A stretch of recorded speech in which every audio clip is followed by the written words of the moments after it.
सहस्रनाम तत्तुल्यं राम नाम वरानने।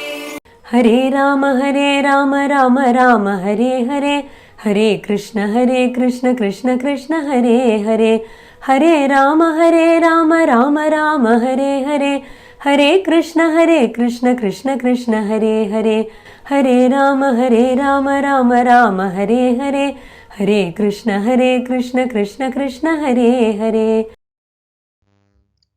குட்டி கண்ணனின் குட்டி குட்டி கதைகள் குட்டீசிகளுக்கு. சாஸ்வதாய நமஹா, சாஸ்வதாய நமஹா, சாஸ்வதாய நமஹா. போன கதையில என்ன பார்த்தோம்? பெருமாள் குட்டி கண்ணனா கண்வர் மகரிஷிக்கு பேரானந்தத்தை எளிமையா கொடுத்தாரு. அந்த ஆனந்தத்துல திளைக்க வச்சாரு அப்படிங்கிறத சாஸ்வதக அப்படிங்கிற நாமத்துல அனுபவிச்சோமா?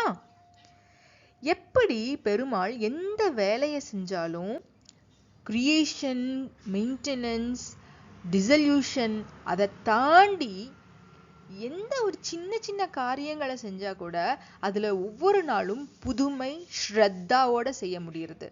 செஞ்சுக்கிட்டே வராரு. பார்த்துட்டு தானே இருக்கும் நம்மளை சுத்தி எவ்வளவு அற்புதங்கள் நடந்துட்டு தானே இருக்கு. எப்படி ஒவ்வொன்றையும் தெளிவா ஸ்ரத்தையோட செய்ய முடியுது அப்படிங்கிறத இந்த கதையில போய் அனுபவிக்கலாம் வாங்க. ரொம்ப காலத்துக்கு முன்னாடி தேவர்களும் அசுரர்களும் அமிர்தம் கிடைக்கிறதுக்காக பார்க்கடலை கடைந்தார்கள். சாதாரண மத்தா இருந்தா கயிறை கொண்டோ கைகளை கொண்டோ கடைஞ்சிடலாம். இது ஒரு பெரிய மலை. அந்த மலையை கடையணும்னா எப்படி கடையிறது? அப்போ வாசுகி அப்படிங்கிற ஒரு பாம்பை வச்சுட்டாங்க. அந்த மலை நிக்கணும்ல, அடியில கடல்ல கடைறாங்க. அதுக்கு ஒரு பேஸ் வேணும்ல. அப்ப யோசிச்சாங்க. அப்ப அதுக்கு ஹெல்ப் பண்றதுக்கு யார் வந்தா? கூர்ம அவதாரமாக பெருமாள் அவதரித்து அந்த மலையை தாங்கினாரு. மலைதான் மத்து, கயிறு தான் வாசுகி பாம்பு, அடியில பேஸ் எது? பெருமாள் கூர்ம அவதாரமாக இருக்கின்றார். எதை சேர்ன் பண்றாங்க?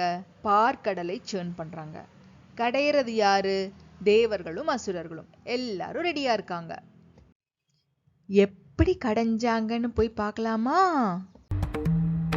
கடைய கடைய பார்க்கடல்ல இருந்து ஒவ்வொரு வஸ்துவா வெளியில வருது. கடைசியா கிடைச்சது என்ன தெரியுமா?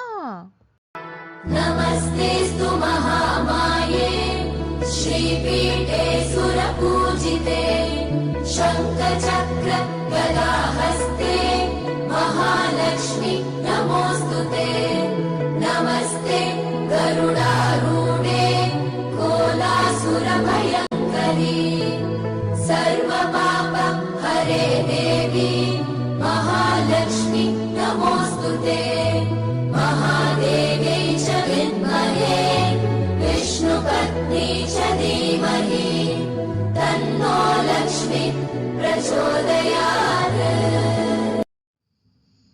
மகாலட்சுமி என்கின்ற தாயார் அமிர்தம் பார்க்கடலிருந்து வெளியில வந்தாங்க. தாயார் வெளியில பார்த்தாங்களா? பெருமாளோட தேஜஸ்ல ஈர்க்கப்பட்டு அவரை கல்யாணம் பண்ணிக்கிட்டாங்க. பார்க்கடல்ல இருந்து வெளியில வந்தனால சமுத்திரராஜன் தான் மகாலட்சுமி தாயாரோடைய அப்பா. பெருமாளுக்கு மாமனார், ஃபாதர் இன்லா. எப்பேற்பட்ட திருமணம்! இந்த திருமணத்துல கலந்துக்கிறதுக்கு எவ்வளவு பேர் வந்திருப்பாங்க. அதுல பிருகு அப்படிங்கிற முனிவரும் வந்திருந்தாரு. அவரும் இந்த காட்சியை பார்த்தாரு. இப்பேற்பட்ட இந்த திருமணத்துல பிருகு முனிவருக்கு சமுத்திரராஜன் மேலதான் கவனம் ஏற்பட்டுச்சாம். பெருமாளுக்கே மாமனாராக மாறும் வாய்ப்பு கிடைச்சிருக்குல்ல அப்படின்னு யோசிச்சாராம். தனக்கும் இந்த மாதிரி ஒரு மகள் பிறக்கணும் அப்படின்னு சொல்லி பிருகு முனிவர் தவம் புரிந்தார். தவத்திற்கு பலனாக பார்கவி என்கின்ற மகள் அவருக்கு தோன்றினார். தன்னுடைய மகள் பார்கவியை பெருமாளுக்கு ரொம்ப ஆனந்தமாக திருமணம் முடித்து கொடுத்தார். தாயாருக்கும் ரொம்ப ஆனந்தம். எவ்வளவு பெரிய பாக்கியம் அவங்களுக்கு. பெருமாளை கல்யாணம் பண்ணிக்கணும் அப்படின்னு சொல்லி அப்பாவே இவ்வளோ எளிமையான ஒரு மாப்பிள்ளைய பார்த்து கல்யாணம் பண்ணி கொடுத்தா தாயாருக்கு எவ்வளவு சந்தோஷமா இருக்கும். அதனால ரொம்ப மகிழ்ச்சியாக தன்னுடைய அப்பாவிற்கு தங்கத்தினால் செய்த கோட்டையை உருவாக்கி கொடுத்தாங்க. ஒரு நாள் தாயார் தன்னுடைய அப்பா பிருகு முனிவரிடம் போய் அந்த கோட்டையில தான் வசிக்கணும் அப்படின்னு சொல்லி சாவிய கேட்டாங்களாம். பிருகு முனிவர், அது எப்படி, கொடுத்தத நீ திருப்பி கேப்ப அப்படின்னு சாவிய கொடுக்காம விட்டுட்டாராம். என்னடா இது, நம்ம தான் கொடுத்தோம், ஆனா இப்ப திரும்பி கேட்டா கொடுக்க மாட்டேங்கிறாங்களே அப்படின்னு தாயார் ரொம்ப சிந்தனையிலேயே இருந்தாங்களாம். பெருமாள் பார்த்துட்டு, இதுக்கா இவ்வளோ யோசனை, விடு நான் போய் கேட்கிறேன் அப்படின்னு பெருமாள் கிளம்புறாரு. பிருகு முனிவர்னால பெருமாள் தங்கிட்ட வந்து கேட்டதை தாங்கிக்கவே முடியல. எப்பேற்பட்டவர் நீங்க, ஒரு மனிதனுடைய தேவையை புரிஞ்சுக்காம நடந்துட்டீங்க, அதனால இந்த உலகுல நீங்களும் மனிதராக பிறப்பீங்க அப்படின்னு பிருகு முனிவர் பெருமாளை சொல்லிட்டாரு. என்னதான் முனிவர் சொன்னாலும் அத சாத்தியப்படுத்துறது பெருமாள் நினைச்சாதானே நடக்கும். பெருமாள் என்ன நினைச்சார்னா, தன்னுடைய பக்தன் அவருடைய சொல் நடக்கணும் அப்படின்னு நினைச்சாரு. இது வரமா இல்ல சாபமா, எதுவா இருந்தாலும் தன்னுடைய பக்தன் சொல்றது நடக்கணும் அப்படின்னு தனக்கு ஏத்தாப்புல போல அவர் அதை மாத்திக்கிட்டாரு.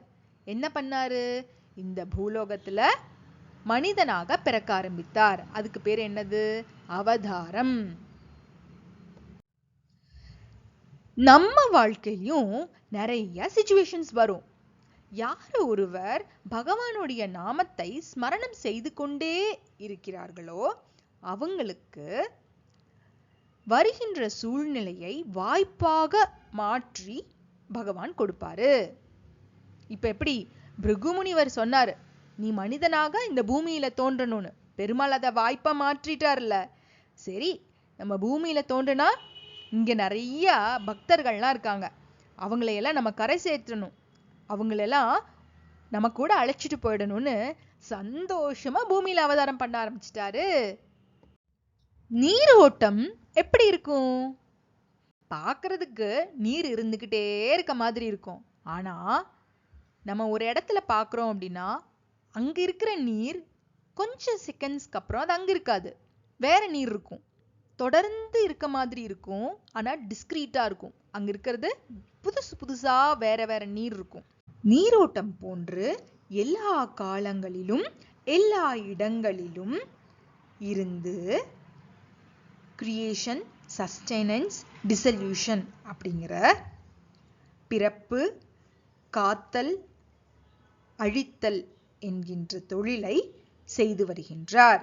எப்படி செய்யறாரு, ஸ்ரத்தாவோட தன்னுடைய சங்கல்ப சக்தி மூலமாகவே எளிமையா செஞ்சுட்டு வருகின்றார். அதனால பகவானுக்கு சாஸ்வதக அப்படிங்கிற இந்த திருநாமம். இத பராசரர் எப்படி எடுக்கிறார்னா, அனவரத ஜகத் வியாபார பிரவாஹத்வேன நித்யஹ சாஸ்வதஹ. அனவரத அப்படின்னா தொடர்ந்துன்னு அர்த்தம். என்ன தொடர்ந்து செய்கின்றார், வியாபாரம் செய்கின்றார்.